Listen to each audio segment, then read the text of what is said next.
बहुत खुश हूँ उन्हें फिर देखना, क्योंकि कुछ साल पहले वे लोजान यूनिवर्सिटी में आ गए थे, जैसे कि हर्ष बालाजी भी आई थी।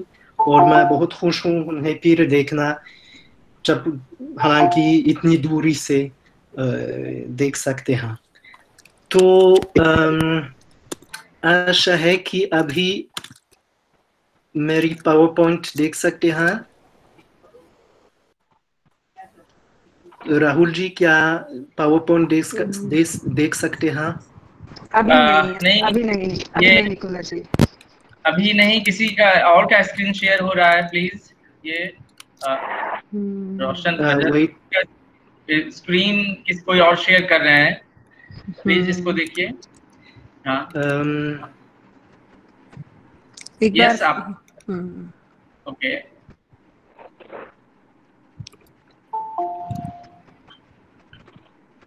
यस, हाँ ठीक है, आ रहा है।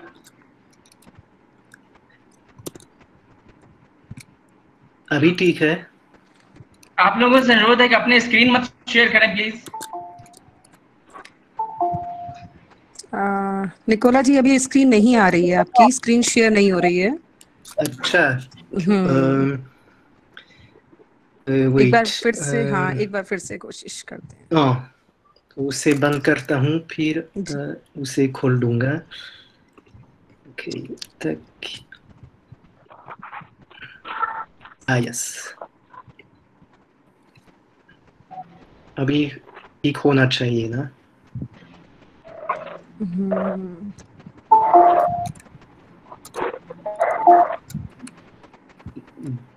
देख सकते हैं अभी?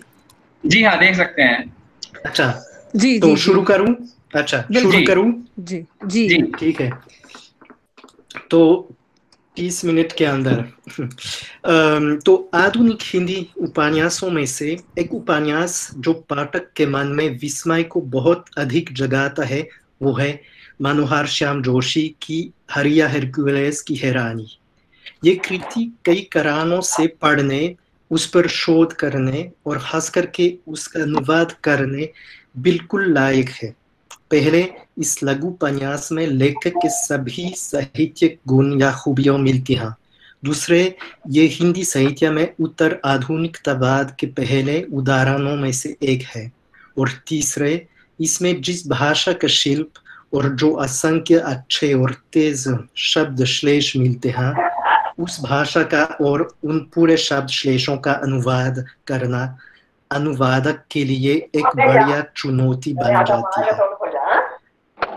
अनुवादक के लिए दो तरह की रणनीति हो सकती है। पहली, कि वो हिंदी भाषा के नजदीक रहे, जैसा अंग्रेजी के अनुवादक ने किया। दूसरी स्थिति वो है जहां उन पाठकों और भाषियों के लिए अनुवाद किया जा रहा है जो अन्य भाषा क्षेत्र से आते हैं, जैसे फ्रांसीसी। तो उनके लिए किस तरह का अनुवाद करना है। फिर हैरानी शब्द, जो किताब का शीर्षक और मुख्य विषय बनाता है और जिसमें कई अर्थ और भाव समाहित हैं, उसे सबसे अच्छी तरह से कैसे अनुवाद कर सकते हैं। क्या गुमालिंग नामक जगह पर जो सब शब्द श्लेष उनके सभी अर्थों को दूसरी भाषा में फिर से बनाना संभव है? ये प्रस्तुति इस प्रकार की चुनौतियों पर चर्चा करने का एक अवसर है। उम्मीद है कि हम हिमालय और अनुवाद के रहस्यमय रास्तों से घूमते हुए गुम नहीं जाएंगे। तो शुरू में मैं मनोहर श्याम जोशी और उनके हरिया हरक्यूलिस की हैरानी पर एक बहुत संक्षिप्त परिचय करूंगा। फिर इस उपन्यास के कुछ महत्वपूर्ण पक्षों पर 2-4 टिप्पणियां करूंगा और आखिर अपनी प्रस्तुति के मुख्य भाग में मैं हरिया उपन्यास के 2-4 अंश निकलूंगा, जिन पर अनुवाद की चुनौतियों और संभावनाओं पर चर्चा करूंगा। इसका उद्देश्य यह है कि आप देख सकें कि भारतीय संस्कृति से अपरिचित पाठकों के लिए कौन से पक्ष या पहलू, कौन से शब्द, कौन से अवधारणाएं समग्रहस्थ हो सकती हैं, खास करके जब उपन्यास का अनुवाद किसी भारतीय भाषा अंग्रेजी लेकर मैं नहीं, परंतु विदेशी भाषा में अनुवाद करना है, जैसे इतालवी या फ्रांसीसी में। संक्षेप में, जब फ्रांसीसी पाठकों के लिए इस तरह की किताब का अनुवाद करना है, तो उन पाठकों के लिए कौन से शब्दों का चयन करना है। उदाहरण के लिए, गुमालिंग नामक जगह जो इस उपन्यास में इतनी महत्वपूर्ण है, जिस पर उपन्यास का ज्यादा मजा आधारित है और जिससे बहुत शब्द श्लेष बनते हैं, उससे अनुवादित रूपांतर में क्या करना है। क्या हमें वही नाम रखना चाहिए या अनुवाद की भाषा तथा देश के एक समान नाम खोजना है? ऐसा करना संभव भी है। इस प्रकार के प्रश्नों और चुनौतियों पर चर्चा करने के लिए मैं हिंदी संस्करण से कुछ अंश लूंगा। चर्चा और तुलना करने के लिए मैं हिंदी संस्करण से के अलग बगल 2 अनुवादित संस्करण दिखाऊंगा। पहले रॉबर्ट उकस्टेट, सॉरी फॉर द प्रोनाउंसिएशन, द्वारा प्रकाशित अनुवाद का एक अनुवाद जो 2009 प्रकाशित हुआ था, और जिससे जाहिर है कि वो एक हिंदुस्तानी पाठकों, भारत में या विदेश में रहने वालों के लिए है। दूसरा संस्करण संभावित अनुवाद का एक उदाहरण है जो गैर अंग्रेजी या गैर भारतीय पाठकों के लिए हो सकता है। दूसरा वाला मेरे बनते हुए ऑनगोइंग फ्रांसीसी अनुवाद का एक शाब्दिक अनुवाद है। तो फ्रांसीसी, क्योंकि मेरे ख्याल से आप सब लोग फ्रांसीसी नहीं जानते, इसलिए मैंने एक शाब्दिक अनुवाद अंग्रेजी में बनाया है। दोनों अनुवाद पढ़ते समय याद रखिएगा कि आज की चर्चा में उनकी तुलना का प्रयोग केवल इस कारण किया जाएगा ताकि आप देख सकें कि अलग अलग भाषाओं में कौन सी चुनौतियां हो सकती हैं। इस व्याख्यान के लिए मैंने 4 विषयों के आधार पर कुछ अंश चुने हैं। आप देख सकते हैं, सबसे पहले टाइटल और हैरानी शब्द का मतलब, फिर उपन्यास। निकोला जी, वो पीपीटी नजर नहीं आ रही है अभी। अच्छा, तो अगर दोबारा उसको शेयर कीजिए। अगर मूव करता हूँ अभी देख नहीं,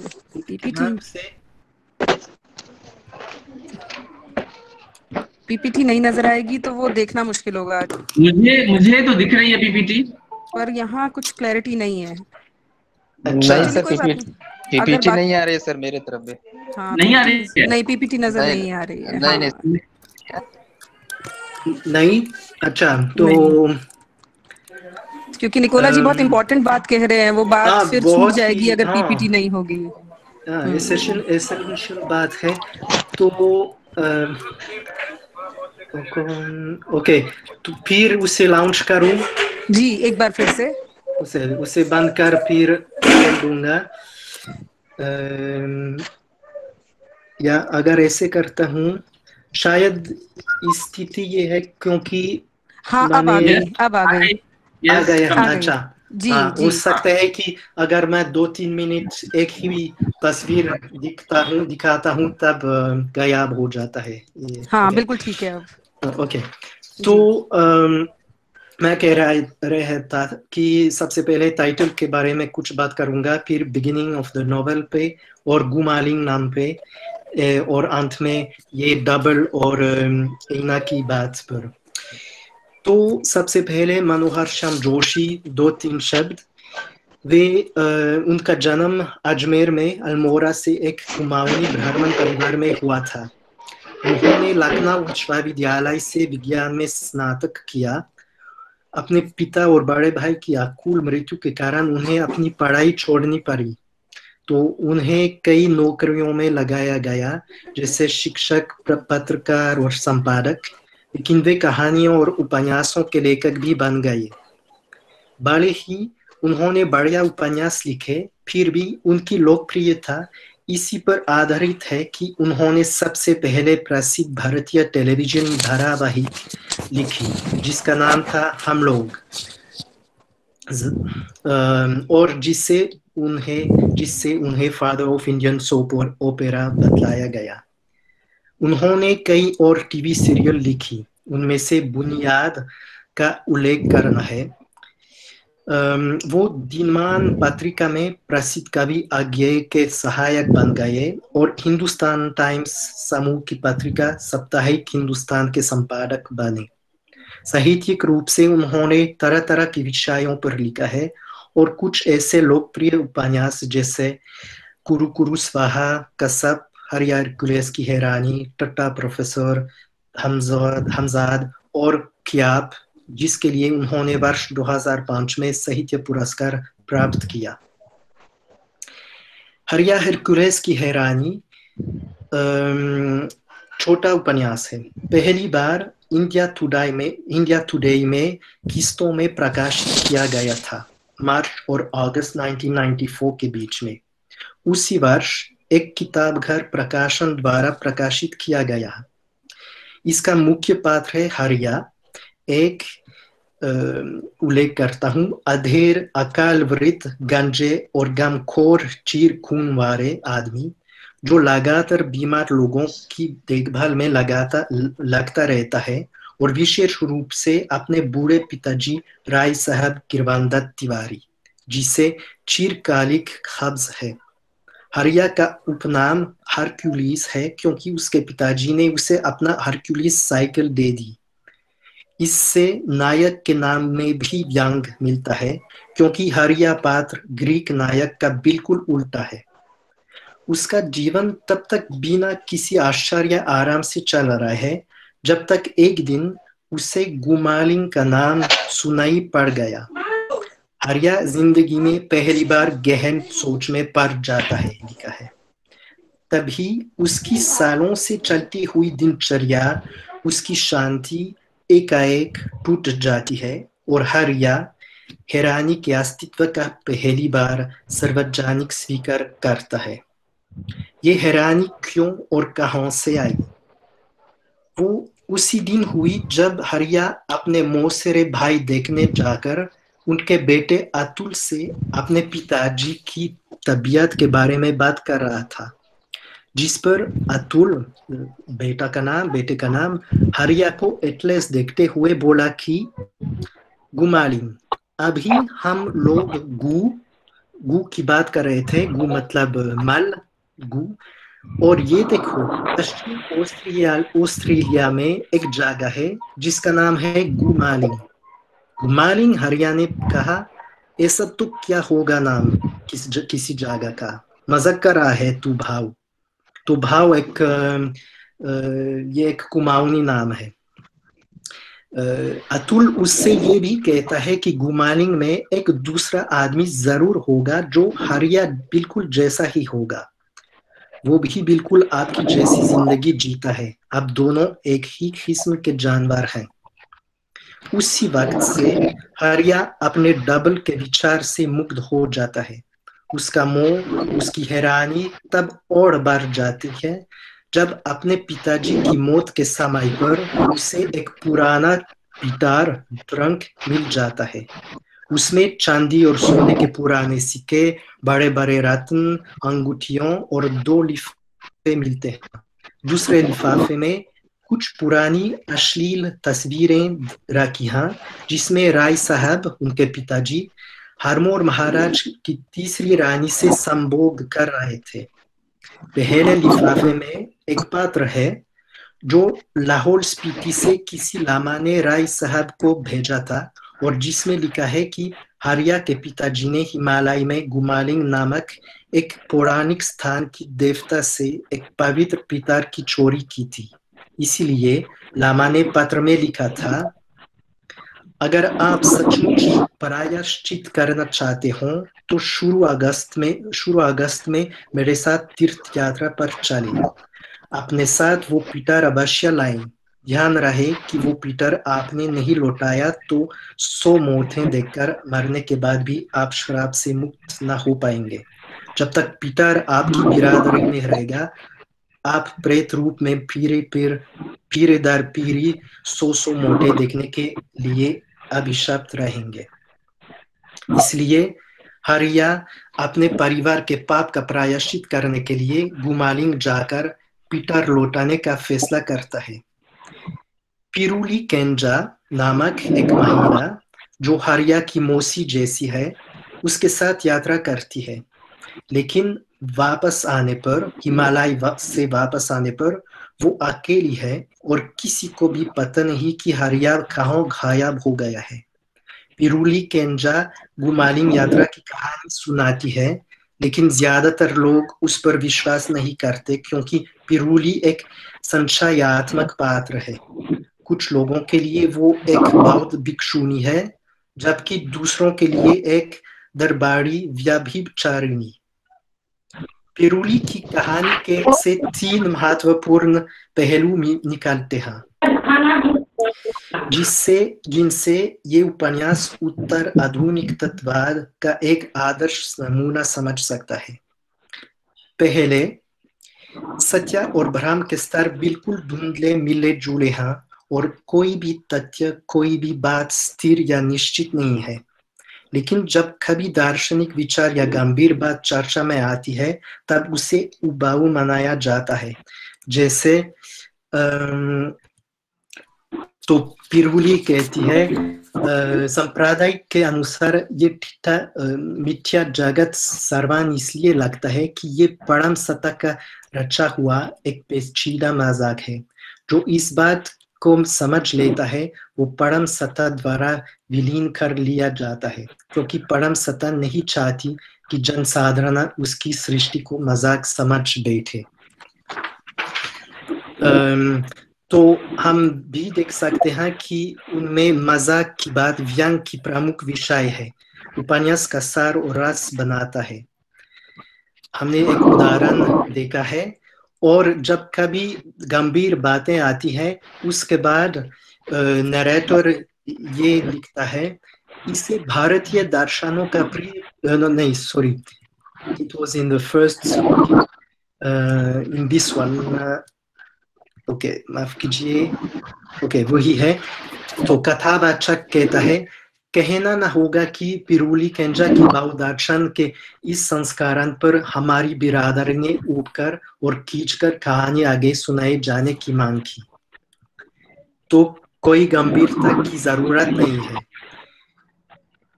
दार्शनिक बातों से मजाक भी जुड़ा है।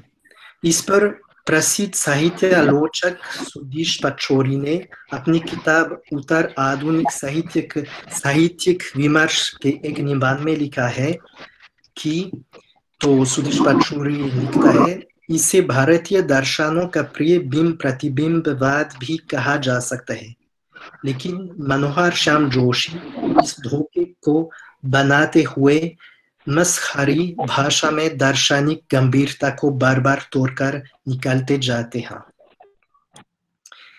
उत्तर आधुनिकता का एक तीसरी पहलू मिलता है इस उपन्यास में। चूंकि कोई भी एकमात्र सत्य बची नहीं है, इसलिए तथ्यों पर हर किसी का अलग अलग व्याख्या होता है, जो प्रत्येक सही हो सकता है और झूठा भी। उपन्यास के अंत में यही लिखा हुआ है, हम जितना ही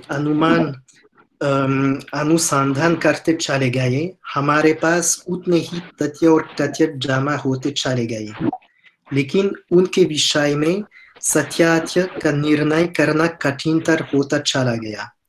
क्या वे सच जैसे लगने वाले झूठ थे, या कि झूठ जैसा लगने वाले सच थे, या कि वे कुछ सच और कुछ झूठ थे, इत्यादि इत्यादि।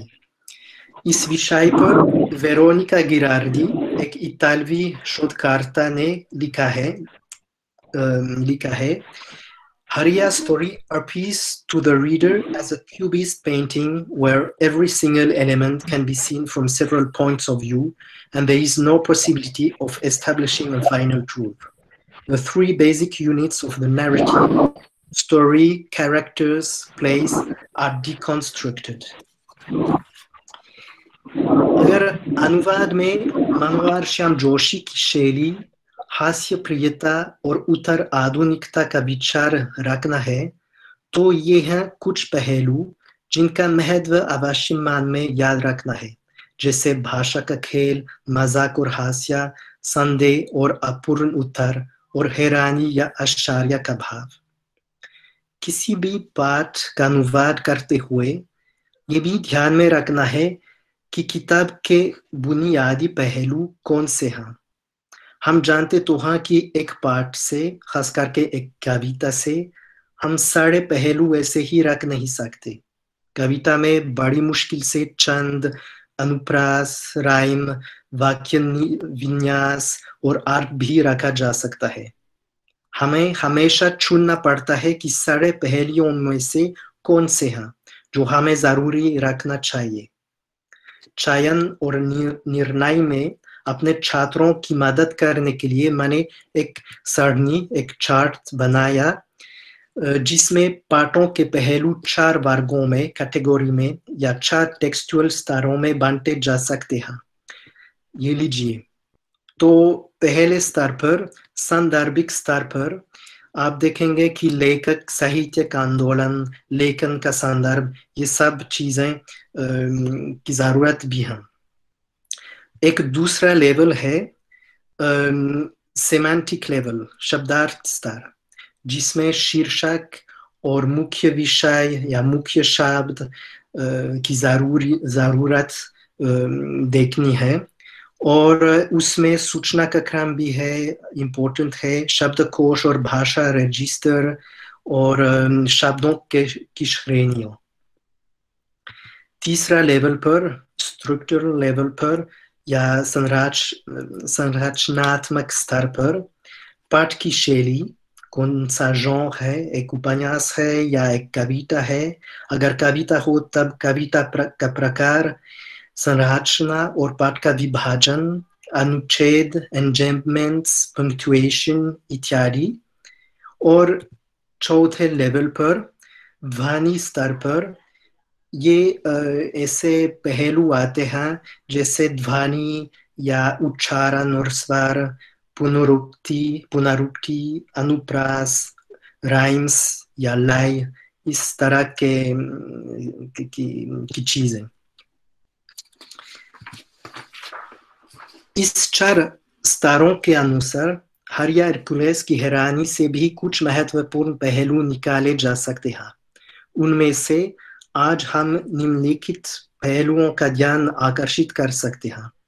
मेरा मतलब नहीं है कि बस यही 4 पहलू हैं इस किताब में, कोई दूसरा नहीं, या कि हर स्तर से एक ही पहलू जुड़ा हुआ है। इस सूची की सार्थकता है अनुवाद की चुनौतियों का कुछ उदाहरण देना।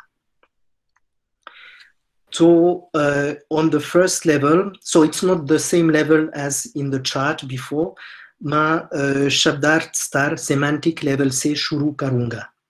इस स्तर पर शीर्षक में ही एक प्रमुख पहलू मिलता है, वो हैरानी की अवधारणा और उसका संबंधित विशेषण हैरान। The translator, Uckstedt, हमेशा उन्हें perplexity और perplexed कहते हैं, मगर हैरानी में आपको पता है कि कुछ और भी है। विस्मय है, आश्चर्य, हैरत, परेशानी, घबराहट भी।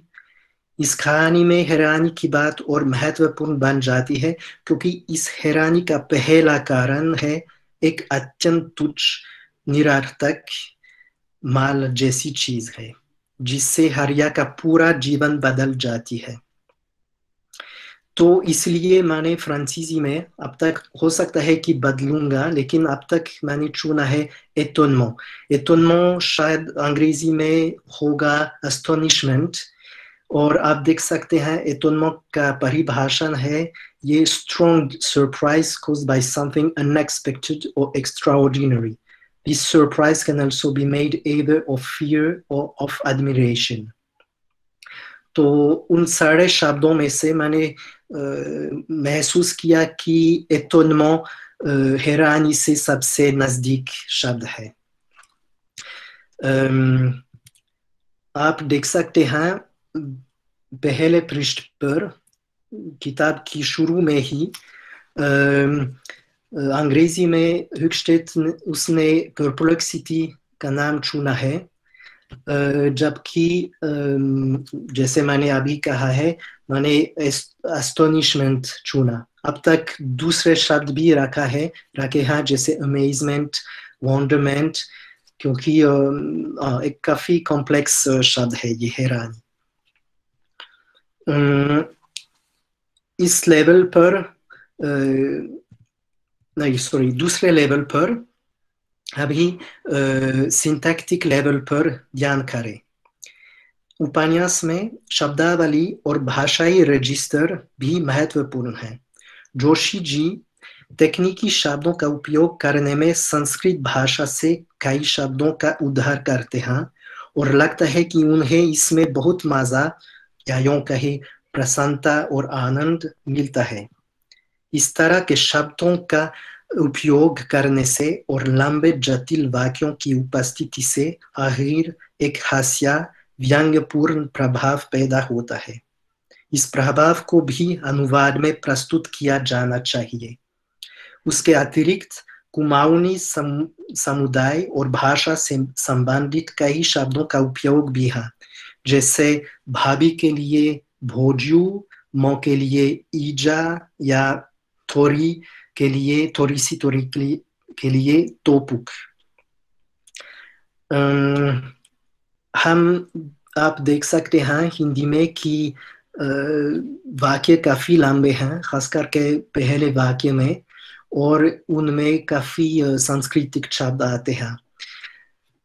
इसलिए मैंने फ्रांसीसी में ये कोशिश की कि ये लंबे वाक्य भी रखें और काफी टेक्निकल टर्म या अनयूजुअल टर्म भी रखें।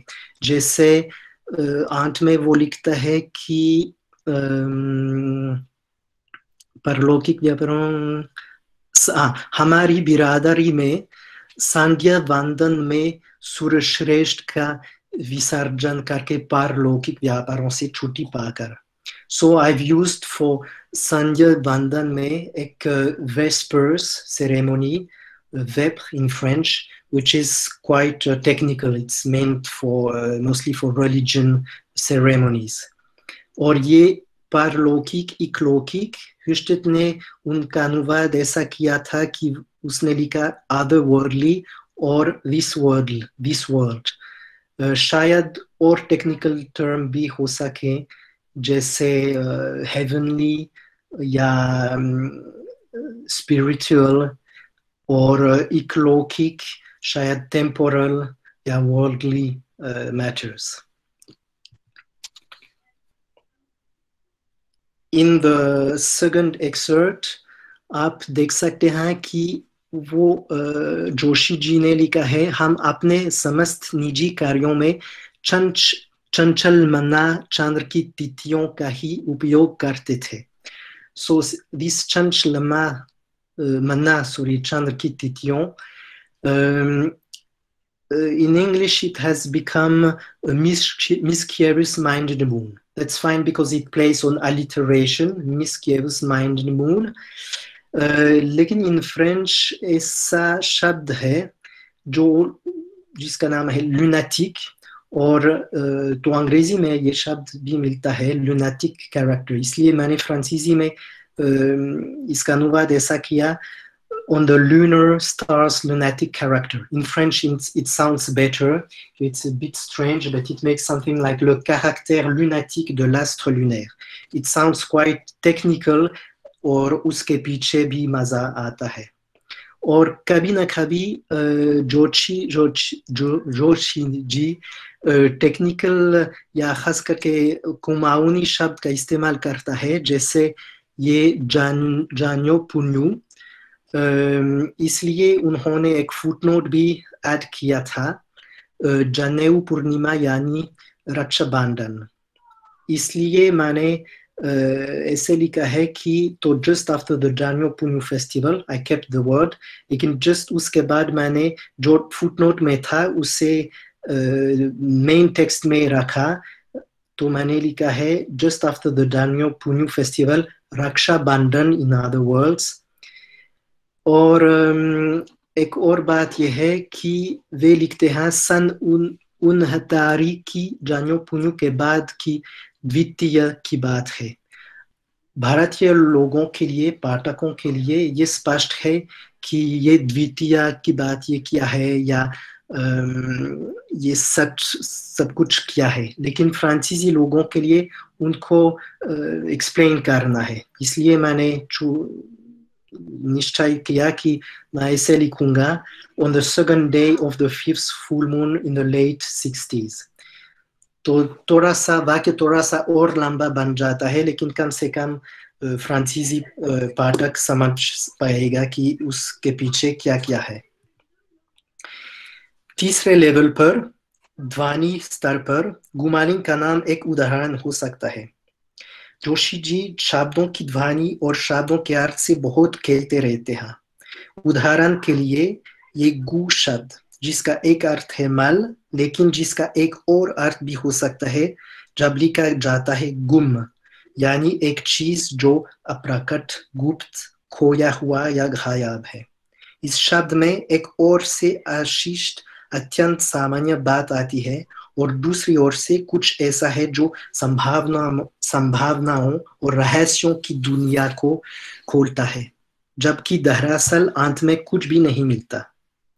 जाहिर है कि लिंग नाम शैविक चिन्ह का जिक्र करता है, लेकिन मालिंग में एक तिब्बती अर्थ भी है। तो गुमालिंग एक ऐसा नाम है जिसमें ये सभी अवधारणाएं मिलती हैं। आदर्श रूप से किसी अनुवाद में ये सब ही शामिल होना चाहिए।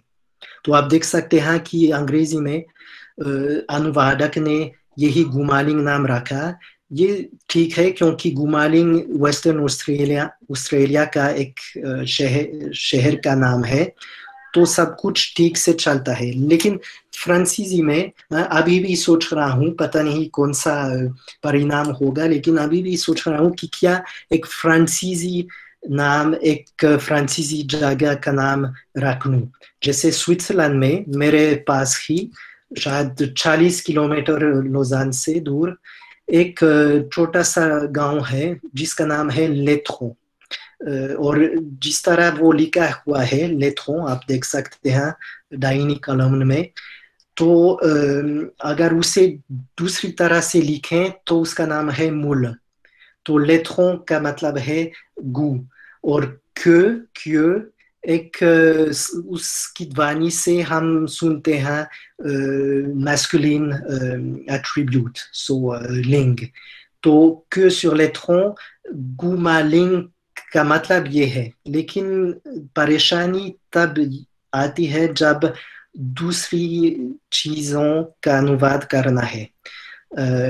जैसे अगर मैं इस नाम को रख लूं, उसका मतलब है कि मैं वेस्टर्न ऑस्ट्रेलिया का इस्तेमाल नहीं कर सकता, मुझे वेस्टर्न स्विट्जरलैंड का इस्तेमाल करना है। तो क्या मैं ऐसे कर सकता हूँ या नहीं, और अभी तो पता नहीं कौन सा नाम अंत में मैं रखूंगा, या गुमालिंग या क्यू sur लेथ्रो। तो देखेंगे क्या होगा। और 1-2 और मिनट में, उसके बाद मैं खत्म होऊंगा। तो तीसरा लेवल पर, कॉन्टेक्सचुअल लेवल पर और उदार आधुनिकता की लेवल पर, ये अनिश्चितता बहुत इम्पोर्टेंट है। और अनिश्चितता डबल और एने के से आती है। जैसे मिडल उपन्यास के मिडल में जब वो हिमालय में है, ही मीट समवन और उससे हरिया को बताता है कि हाँ, गुमालिंग के इलाके में कहावत है, वो जो जानता है जाता है। So in Hindi it sounds perfectly, जानता है जाता है, you just remove the n and you have this perfect aphorism. अंग्रेजी में भी काफी आसान है, whoever knows goes, you can hear the sounds. तो फ्रांसीसी में ऐसा नहीं हो सकता, इसलिए जो हो सकता है वही है celui qui sait disparaît. So कुछ ध्वनि रखी है, लेकिन जैसे जितना अच्छा है अंग्रेजी में और हिंदी में उतना अच्छा नहीं है फ्रांसीसी में, लेकिन फिर भी। और कभी ना कभी कुछ ऐसे नाम हैं जैसे पुजारी, हर भारतीय आदमी के लिए पुजारी बिल्कुल स्पष्ट है क्या है, और ऐसा लगता है कि अंग्रेजी पाठकों के लिए भी, कम से कम हिंदुस्तानी अंग्रेजी वालों को, जबकि अगर फ्रांसीसी में ये नाम रखूं पुजारी तो ज्यादातर लोग उन्हें पता नहीं होगा कि किस उसका मतलब क्या है। तो इसलिए यह एक फुटनोट की जरूरत होगा, और आमतौर पर प्रकाशन उसको अच्छा नहीं लगता ये फुटनोट्स, तो इसलिए मैंने चुना कि प्रीस्ट का नाम रखूं।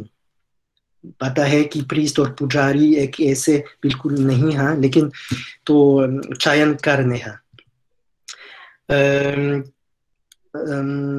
तो आप अगर पावर पॉइंट मिलने वाला है तो आप उस पर बाकी स्लाइड्स देख पाएंगे, लेकिन एक अंतिम बात करूंगा 20 सेकंड में।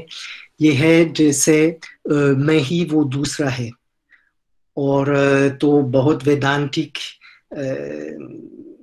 जैसा सुनता है। अंग्रेजी में यह हुआ है I myself am that other, और मैं सोच रहा हूँ कि फ्रांसीसी में भी मैं ऐसा करूंगा, तो c'est moi qui suis l'autre, I myself am that other। लेकिन सच है कि जो भी हिंदी संस्करण पढ़ता है तो वो जल्दी ही समझता है कि उसके पीछे वेदांतिक पर हास्य होता है, वेदांतिक दर्शन पर हास्य होता है, जबकि फ्रांसीसी में शायद प्रीफेस में कुछ बताना समझाना पड़ेगा, क्योंकि ये ऐसा इतना स्पष्ट नहीं है कि हिंदू दर्शन उसके पीछे रखी है। तो अभी टाइम है मेरी अभी टाइम है मेरी आवाज बंद करने और हर्ष बालाजी की आवाज सुनने का। तो बहुत धन्यवाद मुझे सुनने के लिए, और स्क्रीन शेयर स्टॉप करता हूँ। बस आशा है कि आपने सब कुछ देख पाए और सब कुछ ठीक हो। शुक्रिया निकोला जी। सुन पा रहे हैं आप मुझे? यस, हाँ जी जी जी, शुक्रिया आपका। आपसे प्रश्न बाद में करेंगे, जब मैम बोल लेंगी उसके बाद आपसे प्रश्न करेंगे। जरूर जरूर। जी जी, शुक्रिया एक बार और। अब डॉक्टर हर्ष बाला शर्मा अपनी बात रखेंगी। इससे पहले कि मैं उनके बारे में बता दूं, आप दिल्ली विश्वविद्यालय के इंद्रप्रस्थ कॉलेज में हिंदी विभाग में अध्यापन का कार्य लगभग 17 वर्षों से कर रही हैं। आपने भाषा की औपनिवेशिकता, मानसिकता और 21वीं सदी में भाषा के प्रश्नों पर कार्य किया है। इसके साथ ही आपने समाज मनोभाषा विज्ञान पर मेजर रिसर्च प्रोजेक्ट वर्क भी किए हैं। इसके साथ साथ आपकी कहानियां लम्ही, तहलका, समीक्षा, जनकृति आदि पत्रिकाओं में प्रकाशित होती रही है। दिल्ली विश्वविद्यालय द्वारा आपको विशिष्ट शिक्षक सम्मान से भी सम्मानित किया गया है, और आप लुज़ेन विश्वविद्यालय स्विट्जरलैंड में भी अध्यापन करने हेतु गई थी। आजकल आप the heart is a lonely hunter, जो कार्सन मैक्यूलर की रचना है, उसका आप अनुवाद भी कर रही हैं, और अनुवाद में आपकी गहरी रुचि है। आप अपनी बात अनुवाद की चुनौतियां और अस्मिता को लेकर के रखने वाली हैं, कि किस प्रकार आप अस्मिता को लेकर के रखने वाली हैं। इस संदर्भ में आप ही बातें करेंगी, मैं उसका अधिकारी नहीं हूँ। तथा एक बार मैं आपके हिंदी विभाग की तरफ से आपका स्वागत है और आमंत्रित करता हूं, आप अपनी बात रखें। Ma'am please. नमस्कार। मैंने ये स्क्रीन शेयर की है, क्या ये स्क्रीन आप देख पा रहे हैं? जी हम देख पा रहे हैं। ठीक है। तो नमस्कार। सबसे पहले तो डॉक्टर राहुल सिद्धार्थ हिंदी विभाग और सांची विश्वविद्यालय का बहुत बहुत धन्यवाद, जिन्होंने यहाँ मुझे प्रोफेसर निकोला पोजा के साथ आमंत्रित किया। और अभी अभी हम बहुत गंभीर बातचीत सुन चुके हैं, और उस गंभीर बातचीत में मेरे खुद मन में बहुत सारे सवाल हैं कि आखिर वो कौन सी बेचैनी थी जिससे कहीं ना कहीं निकोला जी ने जुड़कर इस रचना का अनुवाद करना शुरू किया। यानी जब भी हम किसी रचना का अनुवाद करने की कोशिश करते हैं तो कुछ तो उस रचना में ऐसा जरूर होता है जो हमें बेचैन करता है, उसके पास ले जाता है और तब हम उस रचना के अनुवाद में संलग्न होते हैं। मैं यहाँ पहले ये स्पष्ट कर दूं पीपीटी के माध्यम से कि हम किस क्रम में बातचीत करेंगे, और उसके बाद फिर मैं दोबारा पीपीटी शायद शेयर नहीं कर पाऊंगी, तो फिर मैं सामान्य रूप से बातचीत करूंगी। सबसे पहले हम अस्मिता और अनुवाद के दायरे पर बातचीत करेंगे कि अस्मिता क्या है और अस्मिता को अनुवाद के भीतर कैसे देखा जा सकता है। दूसरा, अस्मिताओं में से मैं एक हिस्से पर बातचीत अपनी केंद्रित करूंगी और वो है जेंडर के सवाल, क्योंकि अस्मिताओं के इतने स्तर है कि शायद हम इस आधे घंटे में सभी पर बातचीत ना कर पाए। फिर हम जेंडर और अनुवाद के कुछ उदाहरण लेंगे और फिर जेंडर थियरी और उसके प्रमुख अनुवादकों का जिक्र करेंगे, जिनके नाम यहाँ पर क्रम से मैंने लिखे हुए हैं: शेरी सिमोन, सुजान लॉप्टिनियर हार्वुड और लॉरी चैम्बरलिन। फिर मैं इसको ज्यादा स्पष्ट करूंगी सिमोन द बहुआ के अनुवाद के माध्यम से, और कुरान के अनुवाद की थीसिस जो रिम हसान ने यूनिवर्सिटी ऑफ वॉरविक में प्रेजेंट की थी उसके माध्यम से, और फिर कार्सन मैक्यूलर की रचना में मेरे द्वारा जो अनुवाद किया जा रहा है उसमें कौन कौन सी समस्याएं आ रही हैं और कैसे मेरे मन में ये अस्मिता के सवाल आए, इसे लेकर मैं अपनी बातचीत को यहाँ रखूंगी। तो ये एक क्रम रहेगा जिस क्रम में मैं आपसे बातचीत करूंगी। अब मैं एक चीज स्पष्ट कर दूं कि जब हम अनुवाद के साथ अस्मिता के सवाल पर बात करते हैं तो यहाँ अस्मिता शब्द इतना सीधा नहीं होगा। अनुवाद में अस्मिताओं का जो सवाल है वो आज की नई बनती हुई दुनिया के साथ संपर्क से जुड़ा हुआ है। सामाजिक और सांस्कृतिक दृष्टि से पूरा विश्व एक दूसरे के साथ संपर्क में है और उसमें वो लगातार बदल रहा है। विश्व भर की अस्मिताएं एक दूसरे के साथ घुलनशील प्रक्रिया में हैं और इसीलिए अनेक तरह की अस्मिताएं हमारे सामने सवाल बनकर आती हैं और अनुवाद में अपनी जगह को ढूंढने की कोशिश करती हैं। अब जब मैं ये कहती हूँ तो मेरे सामने भाषाई अस्मिता भी है, राष्ट्रीय सांस्कृतिक अस्मिताएं भी हैं, वैश्विक अस्मिता भी है, और उसके अलावा जहाँ जेंडर के और अस्मिता विमर्श के सवाल हैं वो भी केंद्र में आते हैं। गायत्री चक्रवर्ती स्पिवाक ने अपनी रचना में डेथ ऑफ अ डिसिप्लिन में इस पर काफी विस्तार से बातचीत की और उनका कहना है कि जब हम किसी से संवाद करते हैं, दूसरे से संवाद करने के लिए, अन्य से संवाद करने के लिए, तो साहित्य उसका सबसे बेहतरीन जरिया बनकर आता है। मैं मानती हूँ कि साहित्य से भी ज्यादा अनुवाद इसका एक बेहतरीन जरिया बनकर आता है जिससे हम अपने से अलग अन्यों से एक संवाद करते हैं। जब हम अस्मिताओं की बात करते हैं तो उस अस्मिताओं में एक तरह से मोनोलिंगुअलिज्म की बात भी हमारे लिए बहुत महत्वपूर्ण हो जाती है, जिसका जिक्र देरिदा ने किया है, और वो कहते हैं कि जहां home hegemony of dominant language है उस पर भी हमें बात करनी चाहिए, क्योंकि कहीं ना कहीं अस्मिताओं के भीतर भाषा के अस्तित्व का सवाल भी उतना ही महत्वपूर्ण है। और वो इसलिए भी महत्वपूर्ण है क्योंकि हम जानते हैं कि जैसे जैसे अंग्रेजी केंद्र में आती जा रही है वैसे वैसे भारतीय भाषाओं का सवाल भी एक तरह से पैरोकियल सवाल बनता जा रहा है, हाशिए पर जाता जा रहा है। उनकी अस्मिता का सवाल भी वहां उतना ही महत्वपूर्ण है। ठीक इसी तरह डायस्पोरा की भी अपनी अस्मिता है और उस पर भी विस्तार से बातचीत की जानी चाहिए। तो इस दृष्टि से अगर हम अस्मिताओं पर बात करें तो अस्मिताओं के कई सवाल हमारे केंद्र में आ जाते हैं। यहाँ मैं अस्मिता को सिर्फ और सिर्फ अभी जेंडर से जोड़कर देखूंगी और अगले 20 से 25 मिनट में कोशिश करूंगी कि हम जेंडर के सवालों पर अपनी बात को केंद्रित रख पाएं। हम जानते हैं कि जेंडर एक तरह का सोशल और कल्चरल कंटेक्स्ट रखता है। अब अनुवाद में इसे कैसे देखा जाए? रॉबर्ट स्टिट ने इसे पहचानने के लिए हमारे सामने 3 तरह के स्ट्रक्चर प्रेजेंट किए हैं।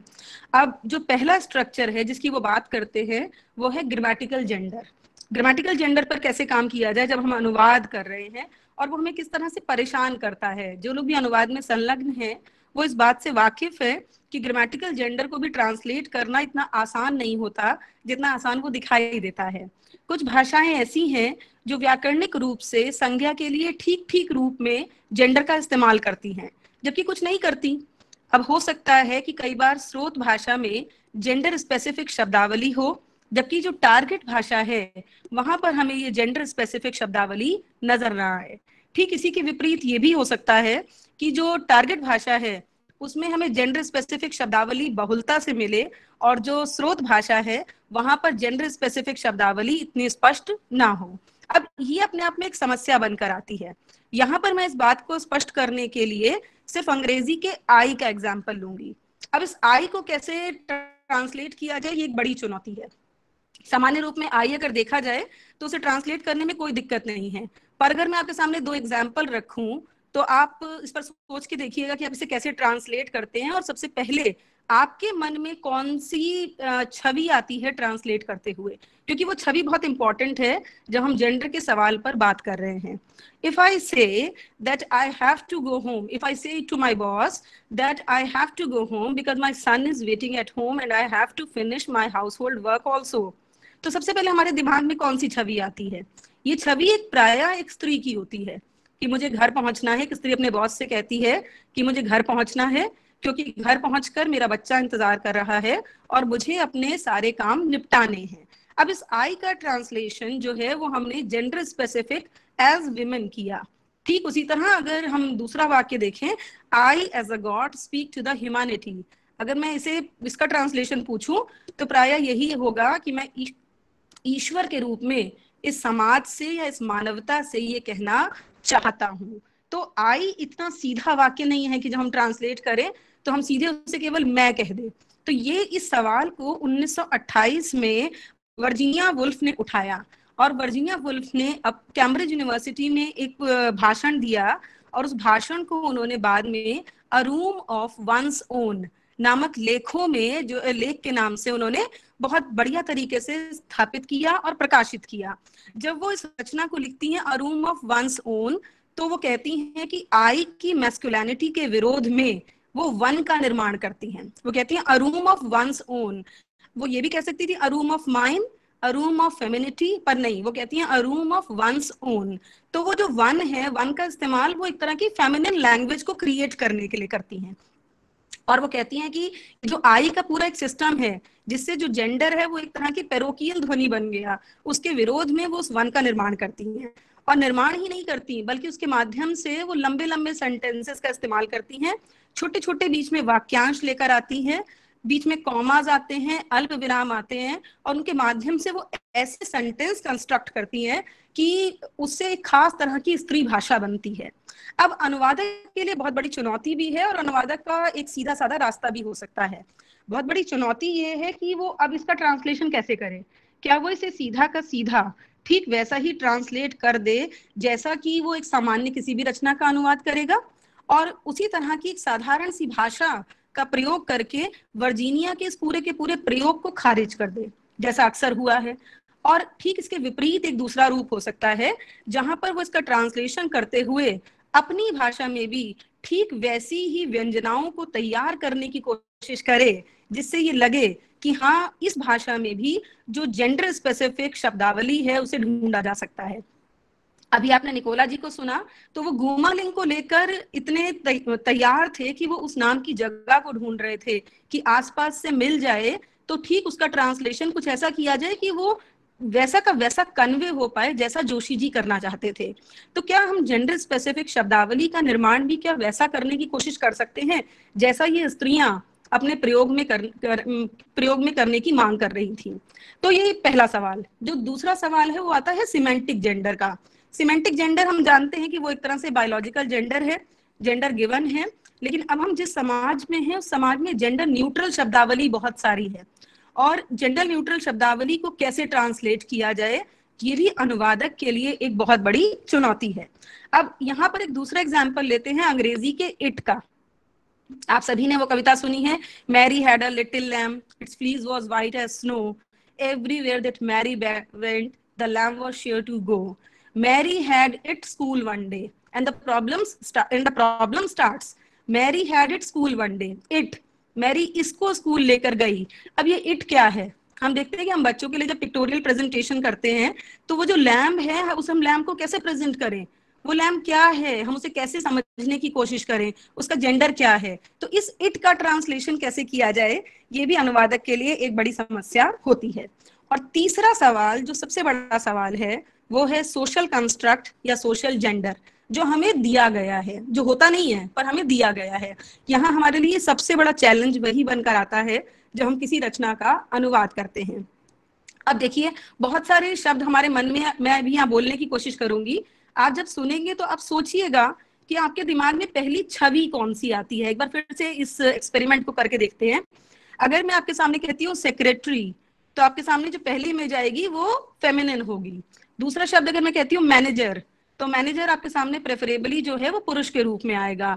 इफ आई से cook, chef, made and so many words, अगर इस तरह के बहुत सारे शब्दों का इस्तेमाल करें तो आप सोचिए कि आपके सामने किस तरह की पिक्चर्स आ रही हैं। ये पिक्चर्स हमारी मदद करती हैं जब हम अनुवाद करते हैं। तो एक एग्जाम्पल अगर हम लें तो मान लीजिए कि अगर मैं कहती हूँ कि secretary, the secretary told to the boss to go home, the secretary asked the boss to go home because there are lot of work pending at home also. अब ये सेक्रेटरी जो हमारे दिमाग में आती है वो एक महिला है, ठीक है। अगर हम इसको रिवर्स सोचे, the manager was so rude, तो हम कहेंगे कि मैनेजर बहुत ही रूड था। तो क्या हम इसे रिवर्स सोच सकते हैं कि सेक्रेटरी ने ये कहा कि वो घर जाना चाहता है क्योंकि घर पर बहुत सारा काम पड़ा है और उसे अपने घर के कामों को भी करना है। ठीक इसी तरह का रिवर्स हो सकता है कि मैनेजर वाज सो रूड, तो ये मैनेजर बहुत रूड है, ये एक लेडी जो मैनेजर है ये बहुत रूड है। क्या हम इसे इस रूप में भी सोच सकते हैं? जो ये फिक्स तरह का जेंडर है, उस जेंडर के विरोध में अनुवाद में जेंडर थियरी खड़ी होती है और जेंडर थियरी उस पर जो है वो अपनी एक खास तरह की जो है वो सैद्धांतिकी बनाने का प्रयास करती है। अब आते हैं अनुवाद की जो जेंडर थियरी है उस पर। कनाडा की दो विख्यात अनुवादक चिंतक हैं, मैं आपको नाम पहले ही बता चुकी हूँ। एक है शेरी सिमोन और दूसरी है सुजैन लॉपिनियर हारवुड। कनाडाई अनुवाद करते हुए जिसे केबेक कहा जाता है, इन दोनों आलोचकों ने अनुवाद और जेंडर के सवाल को हमारे सामने रखा।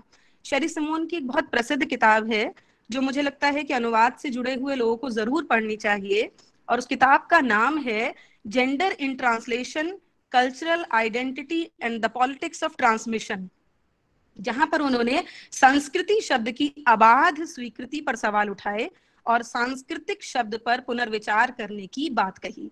अब ये जो संस्कृति शब्द है, इस संस्कृति को हम कैसे डिफाइन करें? संस्कृति को हम एक तरह से मानकर चलते हैं कि वो एक बना बनाया कंस्ट्रक्ट है और उस कंस्ट्रक्ट में हम प्रायः सेंध नहीं लगा सकते। तो उसमें सेंध कैसे लगाने की बात हो सकती है, इसको थोड़ा सा एक एग्जाम्पल से समझ लेते हैं, फिर हम आगे बढ़ेंगे। जैसे जब हम चेन ऑफ सिस्टम देखते हैं तो चेन ऑफ सिस्टम में सबसे ऊपर रखा जाता है गॉड को, ईश्वर को रखा जाता है। ईश्वर के बाद देवता, देवता के बाद राजा, राजा के बाद उनके मेल सब्जेक्ट, मेल सब्जेक्ट के बाद उनकी वाइफ्स, वाइफ के बाद जो बच्चे, और बच्चों के बाद एनिमल्स, एनिमल्स के बाद प्लांट्स, और प्लांट्स के बाद एक मैटर।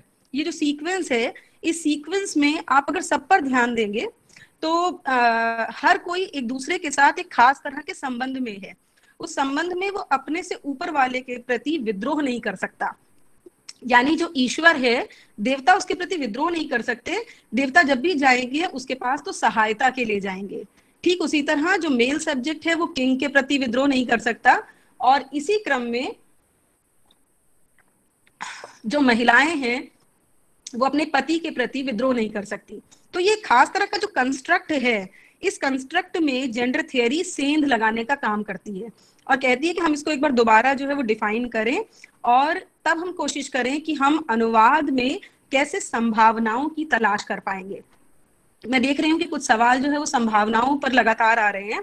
मैं लास्ट में इस पर बात भी करूंगी कि हम जेंडर थियरी के माध्यम से अनुवाद को कैसे विस्तृत करते हैं और कैसे वो संभावनाएं यहाँ निकल कर आती हैं। जो जेंडर थियरी है ये ट्रांसलेटर की भूमिका पर विशेष रूप से बात करती है। टेक्स्ट के साथ आप किस तरह का बर्ताव करते हैं। जब आप बर्ताव करते हैं तो टेक्स्ट में जो जेंडर के सवाल हैं उनके प्रति आप कितने संवेदनशील हैं, कितना ध्यान रखते हैं, वही बताता है कि अनुवाद में हम जेंडर को लेकर किन किन सावधानियों पर बात करने के लिए और उन्हें सामने रखने के लिए तैयार हैं। अच्छा, ये भी जरूरी नहीं है कि आप एक महिला हैं तो ये मान लिया जाए कि जेंडर थियरी में आपका हस्तक्षेप हो जाएगा। ये जो खास कर ध्यान रखिए कि जब हम जेंडर थियरी इन ट्रांसलेशन की बात करते हैं तो यहाँ सबसे इंपॉर्टेंट बात यह है कि जिस तरह एक महिला होने भर से जेंडर थियरी में आपको जगह नहीं मिल सकती, ठीक उसी तरह एक महिला ट्रांसलेटर होने से आप जेंडर थियरी में जगह नहीं बना लेते। यहाँ जो अनुवादक है उसका टेक्स्ट के साथ बर्ताव बहुत इंपॉर्टेंट है और वो बर्ताव उसने कैसा किया है उसी से पता लगेगा कि वो इसमें जगह पा सकता है या नहीं। क्योंकि अगर हम ये कहें कि अगर हम इस सवाल को लेकर इतने संवेदनशील हैं तो महिलाएं उन्हीं रचनाओं का अनुवाद करें जो महिलाओं ने लिखी है, और माफ कीजिए, और पुरुष उन्हीं का अनुवाद करें कि जो पुरुषों ने लिखी है, तो फिर तो ये खास तरह का पावर कंस्ट्रक्ट हो जाएगा। जो जेंडर थियरी है वो इस पावर कंस्ट्रक्ट को तोड़ने की बात करती है। लॉरी चैम्बरलिन ने 1992 में इस पर विस्तार से लिखा और उन्होंने कहा कि हमें पावर कंस्ट्रक्ट में सेंध लगानी है और अनुवाद में संभावनाओं की तलाश करनी है और उन आवाजों को लेकर आना है जिन आवाजों को अभी तक जगह नहीं दी गई थी। मैं इसका एक एग्जाम्पल तेलुगु के रचनाकार गुडिपाटी वेंकट चलम से देती हूँ। मेरी आवाज नहीं आ रही है क्या? हेलो, आप मुझे सुन पा रहे हैं? जी मैम, आ रही है आवाज। ठीक है। तो गुडिपाटी वेंकट चलम तेलुगु से अनुवाद करते हैं, और जब तेलुगु से वो अनुवाद कर रहे हैं तो उनकी एक रचना है विधवा, जो हिंदी में ट्रांसलेट हुई। आप इस रचना को पढ़िए तो आपको लगेगा कि इंडियन कंस्ट्रक्ट में जेंडर के जितने महत्वपूर्ण सवाल हैं उन सवालों को गुडिपाटी उतने ही तौर तरीकों से उठाते हैं जिस तरह से कोई महिला रचनाकार उठाए। तो इसलिए जो रचनाकार है उसका जेंडर ये निर्धारित नहीं करेगा, बल्कि ये इस बात से निर्धारण होगा कि जब हम किसी रचनाकार की रचना का अनुवाद करते हैं तो उसके भीतर के जेंडर के सवालों को लेकर हम कितने सजग हैं। यदि मैं स्त्रियों की बात करूं तो स्त्रियों के लिए तो एक जो ये पूरी थियरी है, ये अनुवाद एक तरह का पॉलिटिकल सिमेंटिक्स बनकर आया।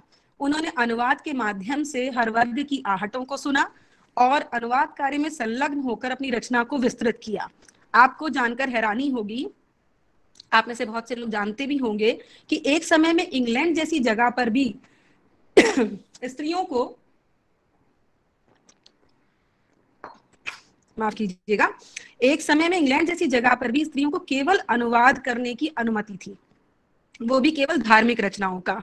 और कई बार ऐसा होता था कि अगर पता लग जाए कि किसी महिला ने अनुवाद किया है तो उस अनुवाद का इस्तेमाल घर में करने के लिए तो छूट दे दी जाती थी, लेकिन बाहर उसका इस्तेमाल नहीं किया जा सकता था। तो इसलिए जो जेंडर थियरी है वो अनुवादक को एक सहयात्री बनाती है।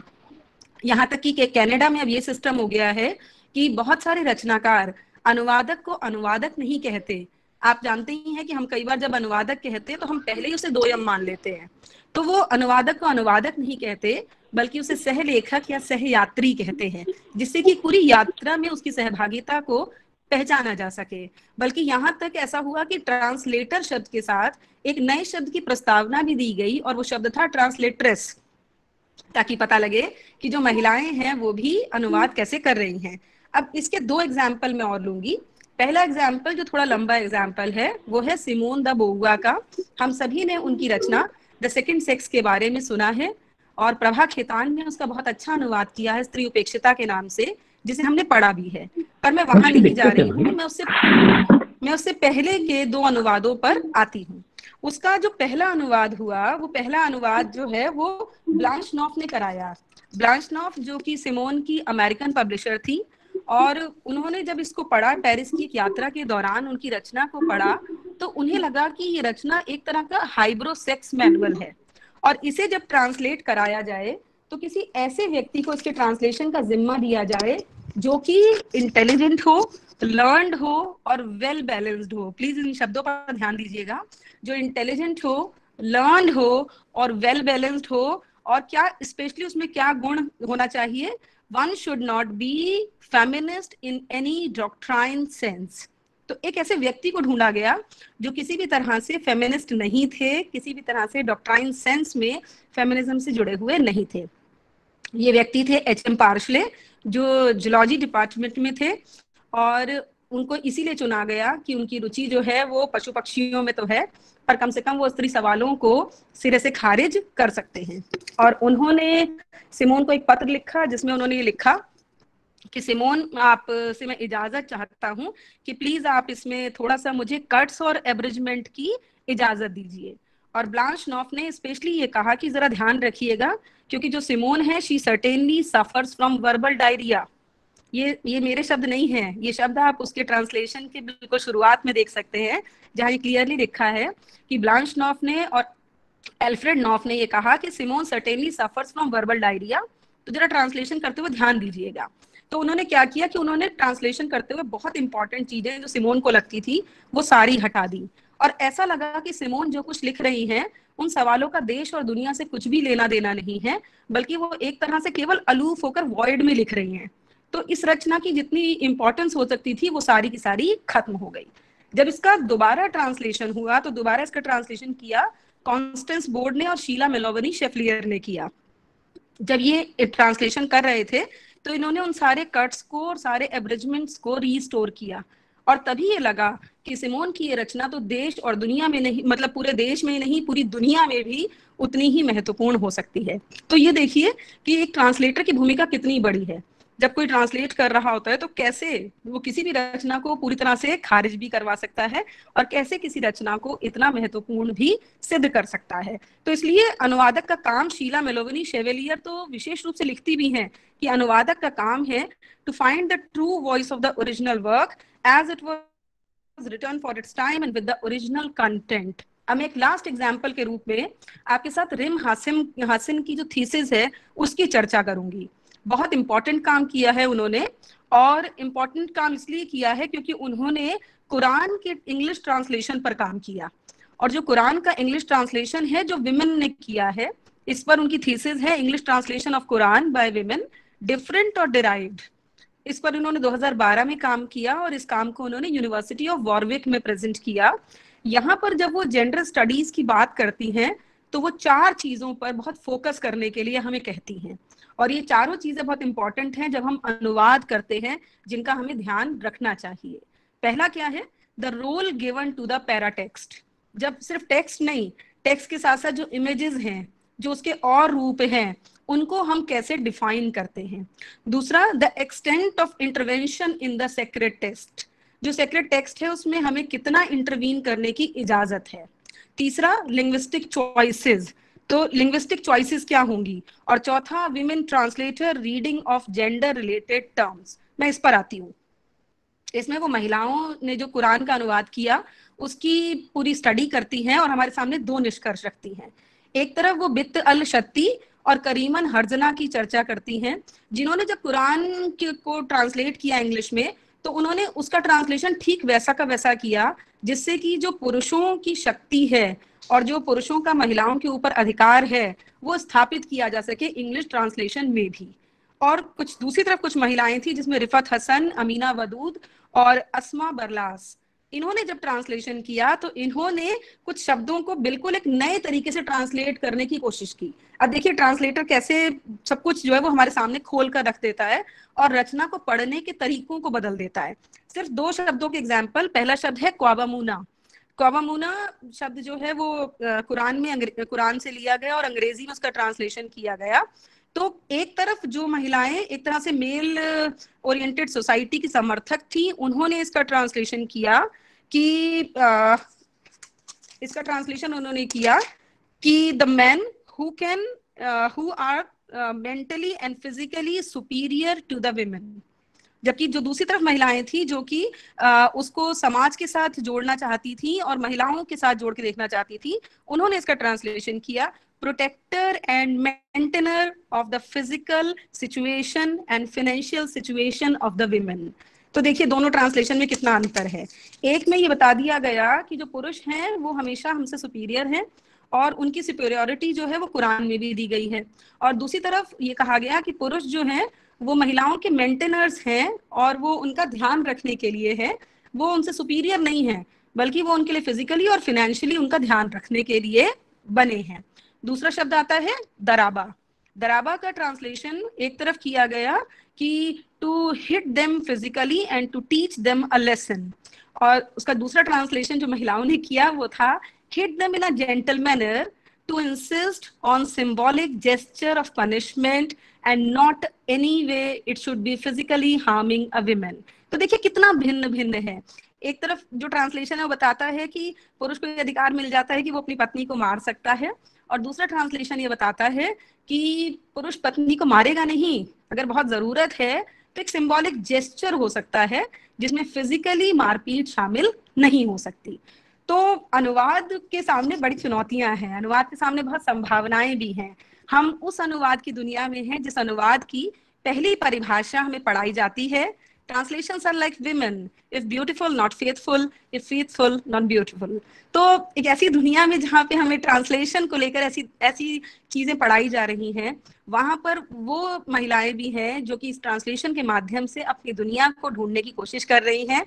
अपरा बहन ने तो लिखा भी इस पर बहुत बढ़िया कि मुझे ऐसा लगता था कि मेरी शिक्षा का कोई लाभ नहीं, मुझे शिक्षा नहीं लेनी चाहिए थी, क्योंकि मैं उन सारे हीरो को कभी नहीं जान सकती थी जो हीरो इस पूरी दुनिया पर राज करते हैं, क्योंकि वो उसमें से कोई भी जो है वो महिला नहीं थी, वो केवल और केवल पुरुष थे।